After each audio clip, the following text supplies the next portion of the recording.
உங்கள் கதை எனக்கு ரொம்ப பிடிச்சிருந்தது. ஆமாம், அந்த ட்விஸ்ட்டு தான் ஹைலைட்டு. அந்த குழந்தையே நான் தான் சொன்னீங்க பார்த்தீங்களா, அதுதான் ஹைலைட்டு. எனக்கு ரொம்ப பிடிச்சிருந்தது. எனக்கு அது வரைக்கும் எனக்கு தெரியவே இல்லை. ஓ, யார் அந்த பொண்ணு, யார் அந்த பொண்ணு, யார்? ஆனால் உங்களுக்கும் தெரியல தானே. ஃபஸ்ட்டு அந்த பொண்ணு சின்ன பொண்ணு சொல்கிறப்ப கண்டுபிடிச்சிருப்பீங்க, நீ தானே மாதிரின்ட்டு. கரெக்டாக?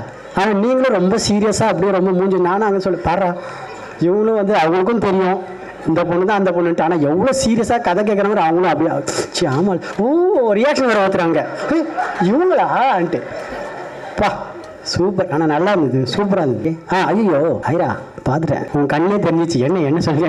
ஐரா ஓகே, அவங்க தான் வந்துட்டு என்னோட கதையில் வந்து ஹீரோயின் சொன்னாங்க. ஃபஸ்ட்டு அது உண்மை தான். அது ஃபஸ்ட்டு மாஸ்டர் நீங்கள் என்ன ஃபேமஸ் ஆகுன்னு கேட்டாங்க.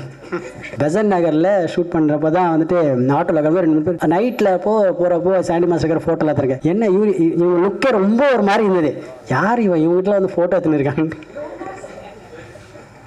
அப்போ தான் கூச்சப்படாமல் கேட்டாங்க, நீங்கள் ஃபேமஸ் ஆன்ட்டு கொஞ்சம் அப்படின்ற ஓரளவுக்கு ஓகேமா. ஓ அப்படின்ட்டு உடனே இவங்க சர்ச்லாம் பண்ணி பார்த்தாங்க. அப்போ வீடியோலாம் டான்ஸ் வீட்டில், oh master you are so ஃபேமஸ்ன்னு.